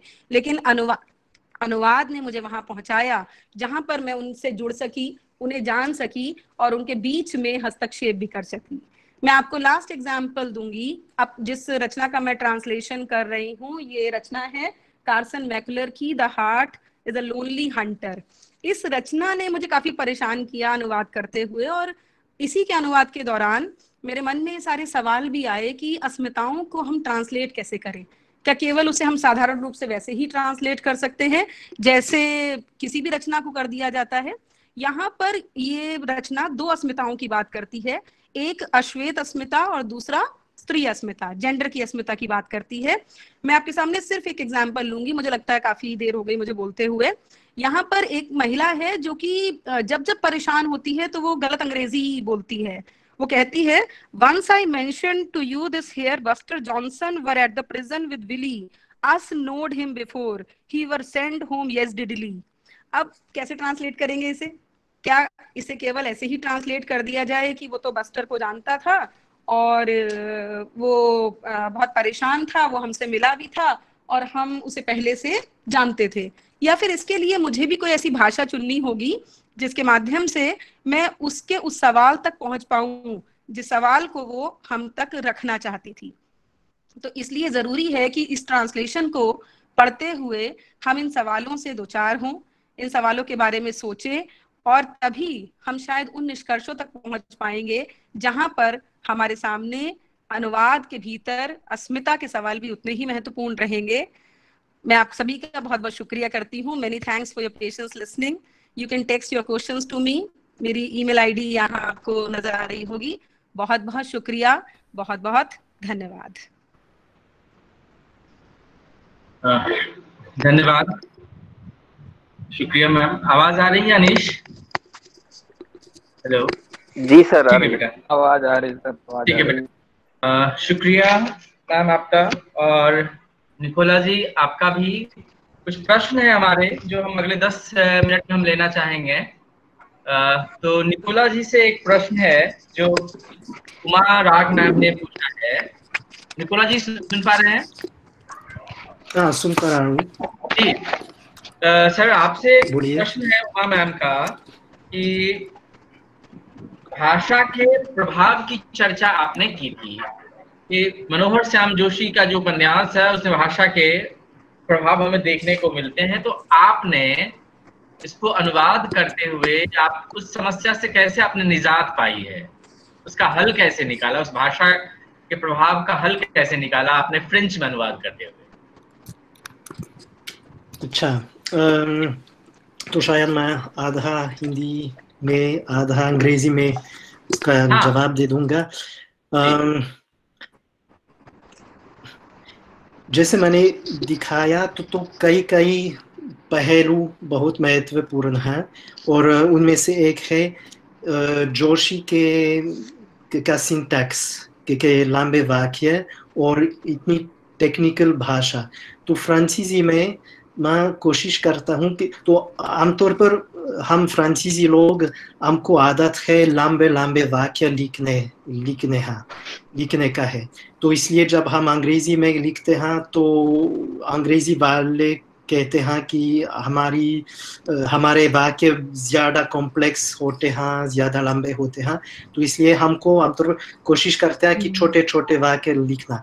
जबकि जोशी के उपन्यास का अनुवाद करते हुए तो यह लंबे वाक्य ज़रूर रखना है। और तो फ्रांसीसी में the thing is to keep this length, this artificial difficulty without being or looking too much artificial. You must find the fun, the joke behind the Hindi text of Joshi, and it's really not. I अभी कह नहीं सकता कि मैं सब कि that I was able to do it or I'm able to do it. See, जैसे उसके बाद खत्म होगा तो पहले उससे पहले मैंने जैसे आपने कहा था राहुल जी, तो मैंने गीतांजलि श्री की एक उपन्यास का अनुवाद किया था, खाली जगह, और उस उपन्यास में ये वाक्य सिंटैक्स की बात बहुत इम्पोर्टेंट भी है, क्योंकि जैसे आप सबको मालूम होगा कि गीतांजलि श्री उसको अच्छा लगता है छोटे छोटे वाक्य या कभी न कभी बड़े बड़े वाक्य भी बनाना, और इसलिए फ्रांसीसी में मैंने ये कोशिश की कि जब हिंदी में 2-3 शब्द के वाक्य आते हैं तो उसी तरह के वाक्य भी लिखना, और जब एक वाक्य एक पूरा पैराग्राफ में आता है तभी फ्रांसीसी में ये पूरा पैराग्राफ रखना। सच है कि कुछ लोग कहते हैं कि ये आप फ्रांसीसी में ऐसा नहीं लिख सकते हैं, खास करके जो लोग पेरिस से आते हैं, या there are some fixed नियम रूल्स होते हैं फ्रांसीसी में, जैसे हमको रेपिटिशन बिल्कुल बुरा लगता है, जबकि हिंदी में आपको पता है कि रेपिटिशन एक ही शब्द हमेशा आता रहता है, तो जब ज़रूरी है उसे रखना तब ही मैं उसकी रेपिटिशन भी रखता हूँ फ्रांसीसी में। पता नहीं अगर मैं इस सवाल का जवाब दे पाया, लेकिन तो ये है मेरा जवाब।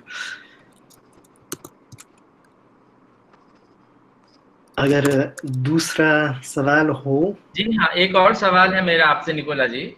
जी, आप चूंकि भारत में रह चुके हैं, यहाँ के रीति रिवाज से आप वाकिफ हैं, और दूसरी तरफ आप फ्रेंच समुदाय के रीति रिवाज से वाकिफ हैं, तो ये दो संस्कृतियों को आप जानते हैं, दो संस्कृतियों के रीति रिवाज को आप जानते हैं।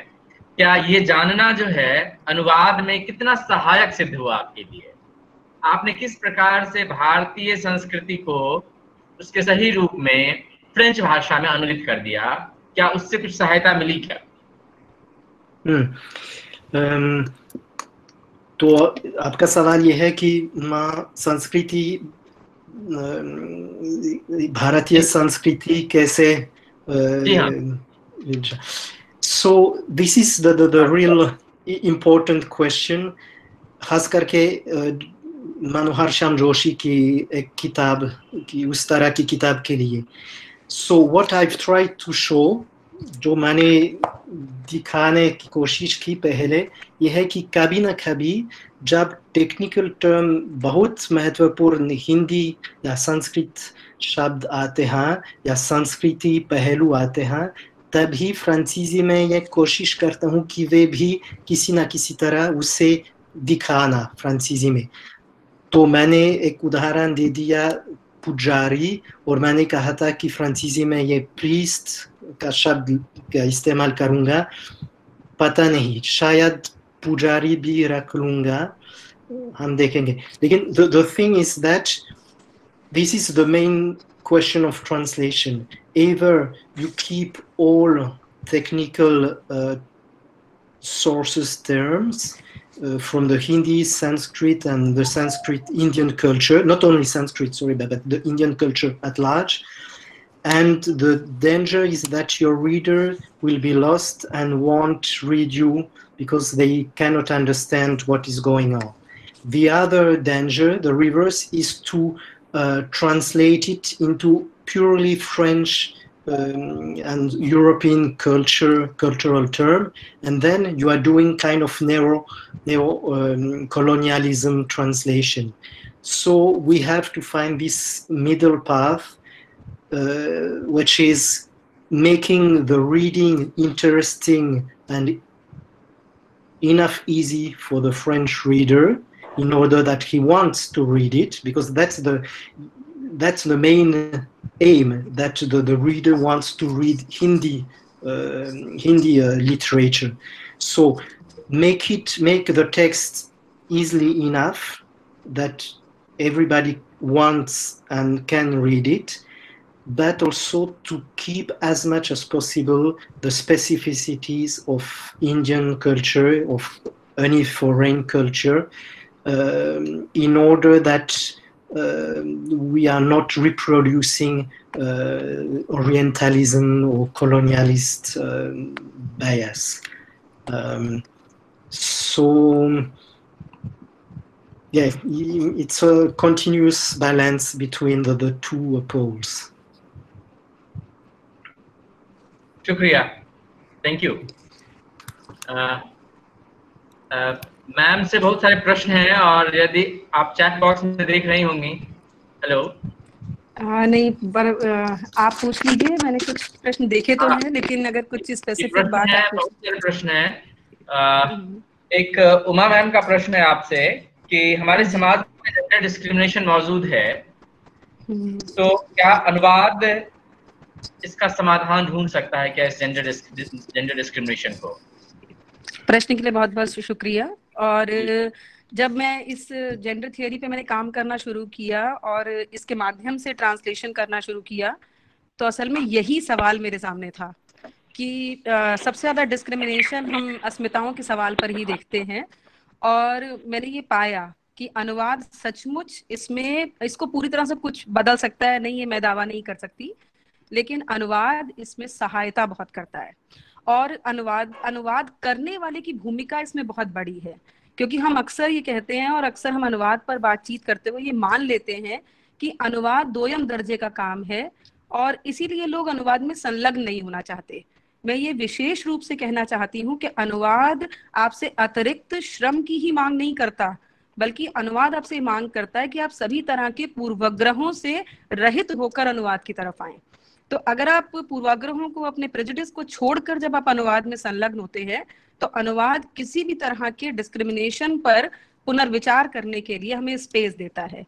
मैंने अभी आपको जो कुरान का ही एक एग्जाम्पल दिया, जहां दराबा शब्द का ट्रांसलेशन सामान्यतः ये किया गया कि एक पुरुष जो है वो अपनी पत्नी को मार सकता है, और ये मान लिया गया कि पुरुष जो है वो अपनी पत्नी को मारने का अधिकारी माना गया है खुदा की तरफ से। लेकिन वही जब दूसरे अनुवादकों ने इस पर काम किया तो उन्होंने कहा कि नहीं, इसका अर्थ ये नहीं है। इसका अर्थ है कि अगर सिंबॉलिकली रिप्रेजेंट करना हो तो वो हल्का सा एहसास दिला सकता है कि उसका अधिकार प्रमुख है, पर वो किसी भी तरह से शारीरिक उत्पीड़न नहीं कर सकता। तो अनुवादक की भूमिका यहाँ बहुत बड़ी है।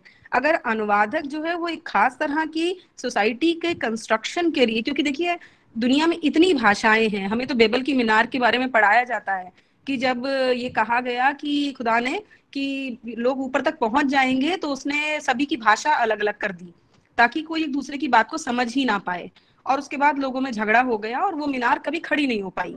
तो असल में अनुवाद तो उस मीनार को बनाने की कोशिश करता है। तो मुझे लगता है, और मैं इस बात पे पूरा यकीन करती हूँ कि जो अस्मिताओं की जो स्थिति है उसमें अनुवाद बहुत बड़ा हस्तक्षेप कर सकता है, बशर्ते कि अनुवादक पूरी जिम्मेदारी के साथ और अपने पूर्वाग्रहों को छोड़कर जेंडर के सवालों को हल करने की कोशिश करें। हेलो जी। जस्ट मिनट, पूजा शर्मा जी हैं, एक उनका सवाल है कि हम एक बार देखिए उनका सवाल, मैं आपको बोल दूं, लोग स्क्रीन शेयर कर रहे हैं, ये डिफिकल्ट है, मत कीजिए। Why we use universal language or gender-biased language in Hindi once upon a king or person or human beings in a story or article, not use feministic language? चलिए, इसका एक बहुत बढ़िया, ये बहुत प्रश्न भी बहुत अच्छा प्रश्न है। मैं इसका एक एग्जाम्पल देते हुए मैं इसका जवाब देती हूँ। देखिए, हमारी जो सोसाइटी है, ये तो हमें मानना पड़ेगा कि सभी से क्षमा मांगते हुए कि सोसाइटी का जो पूरा एक सिस्टम है वो पेट्रियार्कल है। तो उस पेट्रियार्कल सिस्टम में हमारी जो भाषा है उस भाषा में भी वो पेट्रियार्की समाहित हो गई है, मतलब चाहे अनचाहे वो पेट्रियार्की हमारी भाषा का भी हिस्सा बनी हुई है। तो अब इसको कैसे बदला जाए?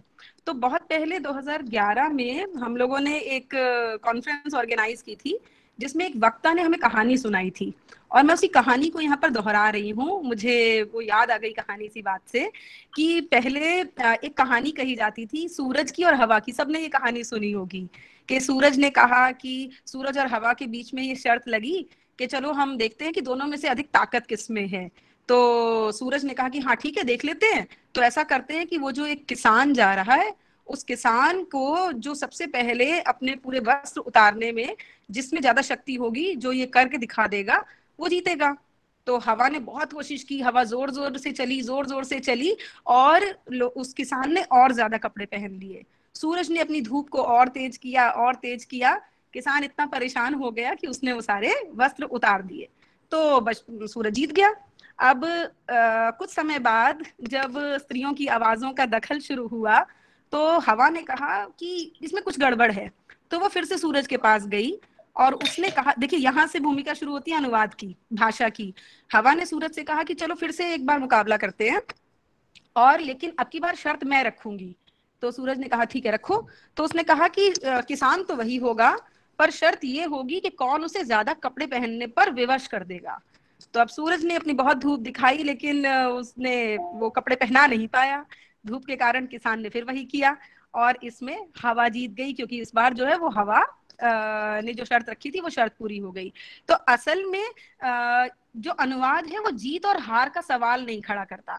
अनुवाद एक बैलेंस्ड सोसाइटी की मांग करता है, और इसीलिए मुझे लगता है कि जितना मौलिक लेखन है महत्वपूर्ण है, उतना ही महत्वपूर्ण अनुवाद भी है, कि एक ऐसी बैलेंस सोसाइटी की बात करें जहां पर जो भाषा बन चुकी है उसमें सेंध कैसे लगाई जाए, उसे कैसे बदला जाए, और उसमें अर्थों का विस्तार कैसे किया जाए, ये काम अनुवाद का है।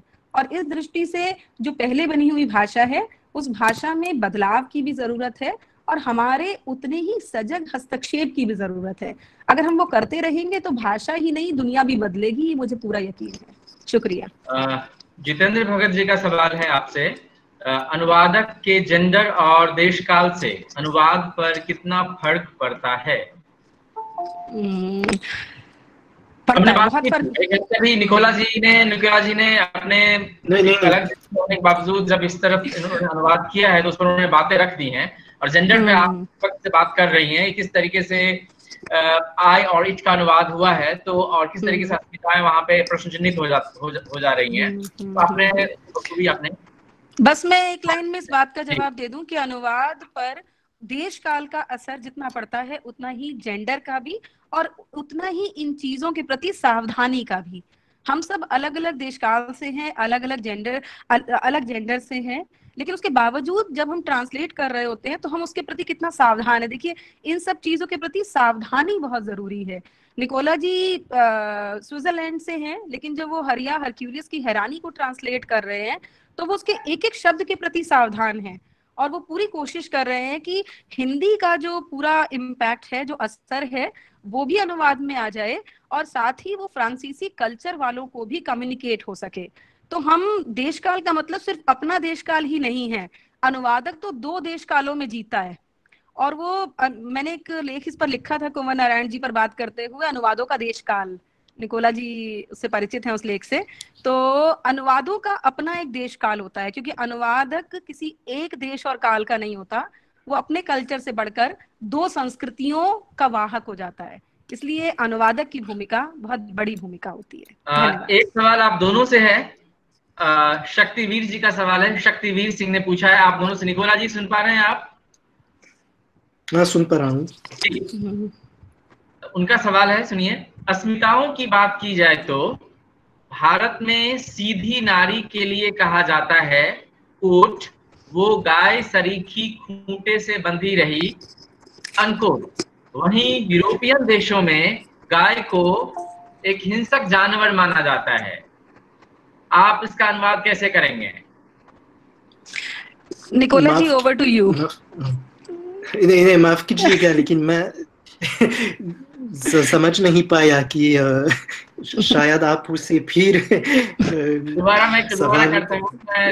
मैं सवाल को थोड़ा इलेबोरेट करती हूँ निकोला जी। ये जो ये सवाल है, ये सवाल बेसिकली मतलब एक सिस्टम को लेकर है कि भारत में कहा जाता है किसी लड़की के लिए कि वो गाय जैसी सीधी है, ठीक है, बहुत गाय जैसी, जैसे गाय बहुत सीधी होती है ना, cow, like a cow, she is very humble, सीधी, तो शी इज वेरी हम्बल, तो वो एक गाय का मेटाफर इस्तेमाल किया जाता है कि वो तो गाय की तरह सीधी है, तो गाय इज काओ हियर।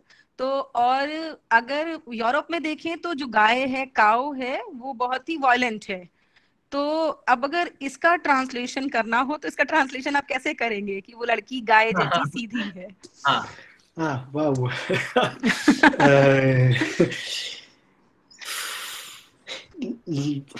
लेकिन आपने कहा कि गाय यूरोप में बहुत वायलेंट है। मैंने नहीं कहा, ये क्वेश्चन किसी ने पूछा। तो क्यों वायलेंट, इतने वायलेंट नहीं है तो शायद सीधी बात की बात नहीं है, लेकिन वायलेंट हिंसा की बात भी नहीं आती है इसमें। जैसे एक आप अभी कुंवर नारायण जी की कविता के बारे में कुछ बात कर रही थी, तो उसकी एक कविता में मेरा घनिष्ठ पड़ोसी, और शुरू में वो उस पेड़ के बारे में बात कर रहा है जो उसकी पड़ोसी है, उसका दोस्त है, और वो कहता है कि वो गाय जैसा, उसकी I don't remember the Hindi name, but his eyes are soft like the nazar of a guy, of a cow. Right. So I translated it into French, also speaking of this softness in the look. And this हमारे पाठक ये समझ सकते हैं, क्योंकि जब हम बाहर जाते हैं, लैंडस्केप में जाते हैं, तो हम जो गाय खेतों में खड़ी हैं, तो वे आराम से हमको देखती हैं, और अगर हम उनकी नज़र देखते हैं तो हम यही सीधी बात, यही सॉफ्टनेस भी देख पाते हैं। तो लेकिन सच है कि मैं एक लड़की और गाय की तुलना नहीं करूंगा। बिल्कुल, ये सोशियो कल्चरल कंटेक्स्ट पर निर्भर करता है कि हम एक प्रश्न है, तुलना किससे करेंगे। मैम एक प्रश्न आपसे है, हाँ जी, ये विकास जी का प्रश्न है, खासकर विदेशी भाषाओं का हिंदी में अनुवाद की संभावनाओं पर भी आप विचार रखें।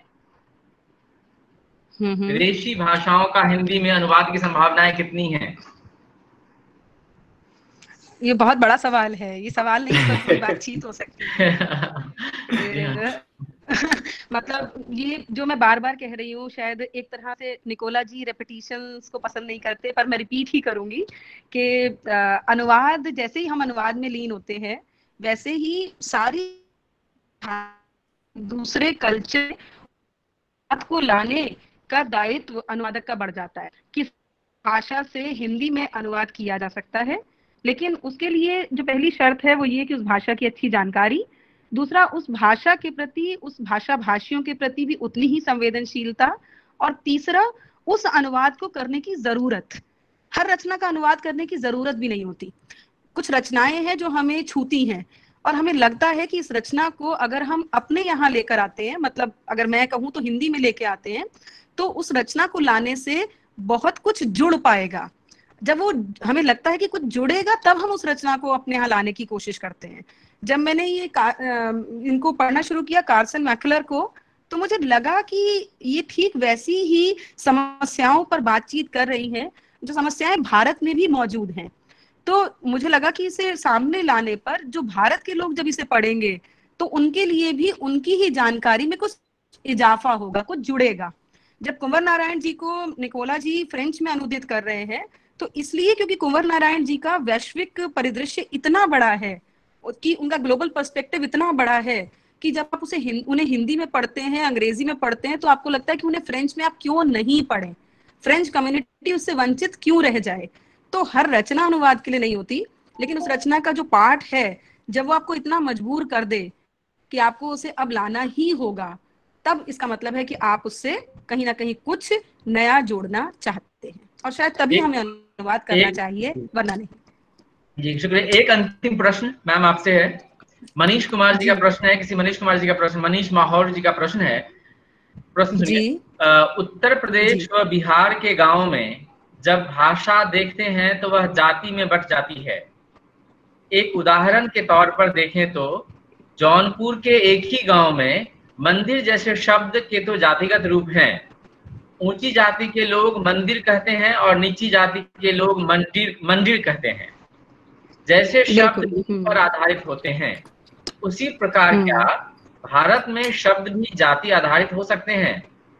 इस ओर एक बार दृष्टि दीजिए मैम। क्या भाषा लिंग आधारित होने के साथ साथ जाति आधारित भी हो सकती है? मेरे सामने पूर्वी यूपी में इस तरह के कई शब्द देखने को मिले हैं। जी बिल्कुल ठीक कह रहे हैं। भाषा, हमारे यहाँ तो भाषा जो है उसके वर्ग विभाजन है, उसका लिंग विभाजन है, उसका जाति विभाजन है, हम इससे इनकार कर ही नहीं सकते। भाषा, और देखिए इस प्रश्न को भी दो तरह से देखा जा सकता है। एक ये कि जाति विशेष अपने लिए किसी तरह की भाषा को चुनती है, और दूसरा कि भाषा से जो है वो जाति का स्वरूप कैसे बनता है। तो ये दो तरह के सवाल हो सकते हैं। और फिर मुझे एक चीज याद आई, मैं उस एग्जाम्पल को फिर यहाँ कोट कर देती हूँ। बहुत पहले मैं एक बार आदिवासी अस्मिता पर कुछ पढ़ रही थी, तो कुछ लोकगीत, उसमें कोंड गीत जो है वो, जिन्हें कोंड गीत भी कहा जाता है, मैं वो पढ़ रही थी। अब उन गीतों का जो ट्रांसलेशन है, उस ट्रांसलेशन में पूरा का पूरा कंसेप्ट बदल जाता है। उसमें एक ट्रांसलेशन है जिसमें वो लिखते हैं कि बेटा हुआ तो ले जाएगा अस्थियां और बहा देगा नदी में, और बेटी हुई तो भर लाएगी पानी बाल्टी में और घर में मदद करेगी। तो वो उत्सव मनाने की बात करते हैं जब बेटी आती है। तो अब देखिए हमारे यहाँ सामान्यतः है तो ये सवाल इस तरह से होते नहीं। हमारे यहाँ तो थालियां बजती नहीं है जब बेटियों का जन्म होता है, हमारे यहाँ तो थालियां तब बजती हैं जब बेटों का जन्म होता है। लेकिन जो वो पूरा का पूरा समाज है, वो समाज कहता है कि जब बेटी आएगी तो वो पानी भर के लाएगी और वो घर में हर चीज में चहल पहल कर देगी। तो भाषा का संबंध जातियों से है, भाषा का संबंध जाति व्यवस्था में सेंध लगाने से भी है। देखिए हर तरह से हम एक ऐसे समाज का हिस्सा हैं जहां पर जातियां कड़वी होते हुए भी सच्चाई है कि हम इस समाज में जातियों को साफ साफ देख सकते हैं। हम प्रेमचंद को जब पढ़ते हैं तो प्रेमचंद के यहाँ भी हमें भाषा का ये डिवीजन साफ साफ नजर आता है। जब वहां पर जो है जोखू की भाषा में और जो एक सदगति के दूसरे व्यक्ति हैं उसकी भाषा में बहुत अंतर है। तो ये जो अंतर है, ये अंतर बताता है कि हमारे यहाँ भाषा खाई पैदा करने का काम भी करती है और भाषा खाई को भरने का काम भी करती है। मैं फिर कहूंगी कि अनुवाद इसमें जो है, अनुवाद के लिए बहुत बड़ा चैलेंज भी है ये भाषा, क्योंकि अब हम मंदिर का ट्रांसलेशन कर सकते हैं तो हम मंदिर का ट्रांसलेशन कैसे करें? तो ये भी अपने आप में एक चैलेंज है। क्या इसे इटैलिक्स में रख दिया जाए? क्या इटैलिक्स में रख के इसके नीचे फुटनोट दे दिया जाए और ये बताया जाए कि इसका इस्तेमाल कैसे किया गया है? पर फुटनोट अपने आप में एक बहुत बड़ा चैलेंज है, क्योंकि बार बार फुटनोट आते हैं तो वो एक बढ़िया अनुवाद नहीं माना जाता। तो कई तरह की चैलेंजेस हैं जिनसे आपको गुजरना होगा। ये बात पूरी तरह सही है कि भारत में भाषाओं की भी अपनी समस्या है। भाषाओं को जातियों से, भाषाओं को धर्म से, भाषाओं को समाज से जोड़ा जाता है। मैं यहाँ कोई बड़ी बात नहीं कह रही, पर मैं जितनी कहानियां लिखती हूँ उसमें हर कहानी में मैं कोशिश यही करती हूँ कि भाषाओं के माध्यम से इस वाली स्थिति को तोड़ा जा सके। इसीलिए कुछ कहानियां ऐसी होती हैं जिसमें पूरी तरह से मैं पंजाबी में लिखती हूँ, कुछ कहानियां ऐसी हैं जिसको मैं केवल उर्दू अंदाज में लिख रही होती हूँ। तो कोशिश हम यही करते हैं कि हम उसके माध्यम से, भाषाओं के माध्यम से एक नया समाज बना सके जहां पर धीरे धीरे ही सही पर अंतर कम हो सके। बहुत बहुत धन्यवाद। जी राहुल जी, आप तो सुन पा रहे हैं मुझे? जी बहुत बहुत धन्यवाद आप दोनों वक्ताओं का। डॉक्टर प्रोफेसर निकोला जी, आपका बहुत बहुत शुक्रिया। आप दूर देश होते हुए भी हमसे जुड़ पाए, हमारे अनुरोध को आपने स्वीकार किया, विश्वविद्यालय के अनुरोध को आपने स्वीकार किया। आपका बहुत बहुत धन्यवाद। और फिर कभी किसी अच्छे आयोजन पे हम आपको बुलाएंगे। मैम आपका भी बहुत बहुत धन्यवाद हिंदी विभाग की तरफ से। और दूसरी बात की, जो हमारे जितने सुनने के लिए जितने हमारे मित्र यहाँ पर आ पाए और जिन्होंने अपने आप को पंजीकृत करा पाए उन सभी का धन्यवाद, क्योंकि वो नहीं होते तो हमारा इस तरह का आयोजन सफल ही नहीं हो सकता था। तो आप सबका धन्यवाद, और अंत में हमारे अपने विभाग के शोधार्थियों का धन्यवाद, जो हमेशा मुझसे कुछ ना कुछ ऐसी बातें कहते रहते हैं कि सर आज हमें कुछ ऐसा करना है तो ऐसा कुछ कर लेते हैं। तो उन सब मेरे बच्चों का धन्यवाद जो मेरा हौसला अफजाई करते रहते हैं और कहते हैं कि सर ऐसा कुछ कीजिए। तो अंत में आप सबका धन्यवाद एक बार पुनः।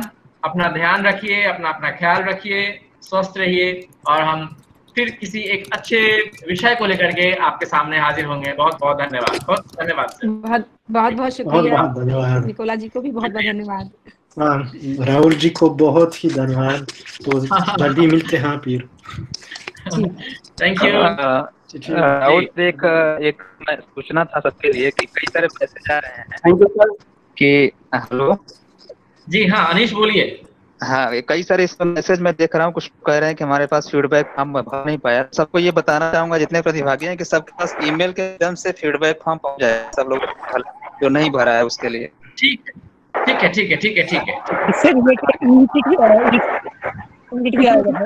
ठीक है राहुल सर, मैं एग्जिट कर सकती हूँ? ठीक है, थैंक यू, शुक्रिया।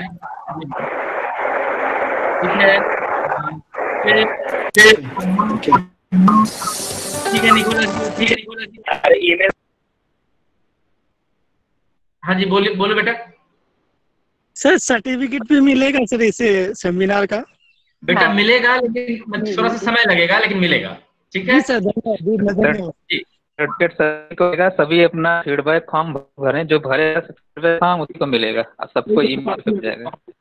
ये हमारे अनीश कुमार है, हमारे विभाग में पीएचडी के शोधार्थी हैं जो अभी बात कर रहे हैं आपसे। जी सर, बहुत अच्छा लगा सर सेमिनार में शामिल होकर। सर ऐसी सेमिनार भविष्य में होती रहनी चाहिए, जिससे कि हमें जानकारी मिलती रहे, समस्याएं को हम दूर कर सके। सर बहुत बहुत धन्यवाद सर आपका। आप लोगों का बहुत बहुत शुक्रिया कि आप लोगों ने अपना समय दिया। जितेंद्र साहब बहुत शुक्रिया। भगत साहब बहुत बहुत धन्यवाद। हाँ, बहुत अच्छा आयोजन रहा राहुल जी, धन्यवाद। थैंक यू भाई, थैंक यू सर। ठीक है, तो अब हम इसे ऑफ कर सकते हैं अनीश? हाँ सर, बिल्कुल। इसमें जय कौशल सर भी शायद जुड़े हुए हैं, अभी हैं या चले गए? कौन? डॉक्टर कौशल, प्रोफेसर विश्वविद्यालय हुए थे, संभवतः एग्जिट हो गए। ठीक है, हम अलग से बात कर लेंगे। ठीक है ना बेटा? ठीक है। तो हम अब स्विच ऑफ कर रहे हैं इसको। प्लीज अपना ध्यान रखिए, आप लोग अपना ख्याल रखिए, और हम फिर मिलेंगे। शुक्रिया। Thanks a lot.